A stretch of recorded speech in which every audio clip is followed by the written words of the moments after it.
Of agreement parts of. Let's go on, इसको ध्यान से देखें। कुछ शब्द है each, every, everyone, someone, somebody, nobody, no one, one, any, many। इसको ध्यान दीजिएगा, many डिफरेंट है, many है, more than one। ये सभी जो है सिंगुलर्स हैं, इनके लिए दो फार्मूला याद करना पड़ेगा। ये सिंगुलर सब्जेक्ट लेते हैं, सिंगुलर वर्ब लेते हैं, सिंगुलर प्रोनाउन लेते हैं। इनके बाद कभी भी किसी भी सूरत में न तो प्लूरल सब्जेक्ट होगा, न तो प्लूरल वर्ब होगा, न तो प्लूरल प्रोनाउन होगा। ये सबसे बड़ी विशेषता प्रोनाउन की होती है, जहां हम लोग एग्जाम में फंस जाते हैं। यदि किसी वाक्य में सब्जेक्ट के रूप में each, every, everyone, someone, somebody, nobody, none, one, any और एनीबॉडी में लिख सकता है, याद रखिएगा। एनी और एनीबॉडी याद रखिएगा। समवन, समबॉडी, एनीवन, एनीबॉडी भी हो सकता है। मेनी है, मोर देन वन, मेनी है and more than. All these are in all the case singular subject means singular noun, singular verb and singular pronoun. You must have to mind, you must have to, इसको बार आपको याद करना पड़ेगा कि इन सभी के बाद they need only singular, singular subject, singular verb, singular pronoun। For example मैंने यहाँ दिया है एग्जाम्पल, जैसे many all students, और फिर लिखा है मेनी स्टूडेंट, और यहाँ लिखा है स्टूडेंट, दो लिखा हुआ ऑप्शन याद रखिएगा। यहाँ देख लीजिए, मेनी ए, यहाँ स्टूडेंट्स लिखा है, यहाँ स्टूडेंट लिखा है, सेलेक्ट करना है। तो यहाँ क्या दिया है, मेनी ए। और मेनी और के बाद हमेशा सिंगुलर होता है, एक वचन होता है। स्टूडेंट्स क्या है, प्लूरल है, गलत। सिंगुलर क्या होगा, student. Is it clear? This is important. Many ए के बाद सिंगुलर सब्जेक्ट। अब आइए, यहाँ दिया है हैड और हैड।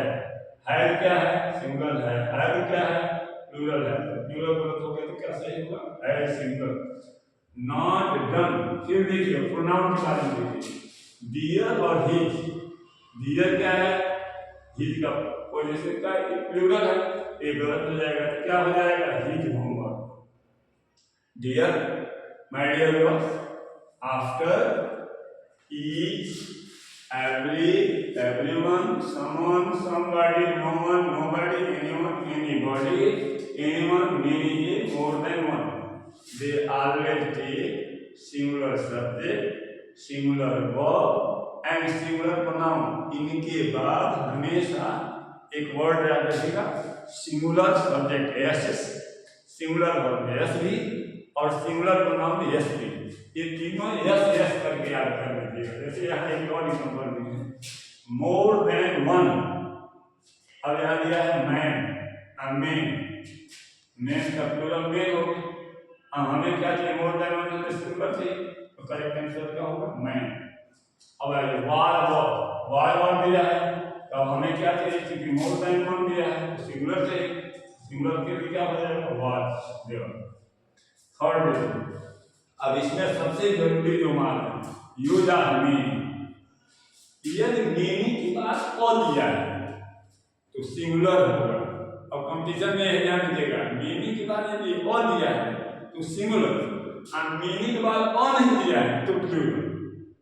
सारे के लिए कोई एक्स्ट्रा नियम नहीं है, लेकिन सिर्फ मीनिंग का एक नियम ऐसा है कि मीनिंग के बाद अगर मीनिंग और दिया है तो singular subject, singular verb, singular pronoun.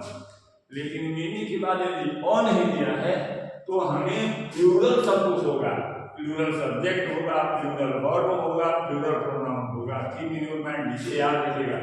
Meaning के बाद यदि और नहीं दिया है तो सब्जेक्ट क्या होगा, प्लूरल, वर्ब क्या होगा, प्लूरल, और प्रोनाउन क्या होगा, तो प्लूरल।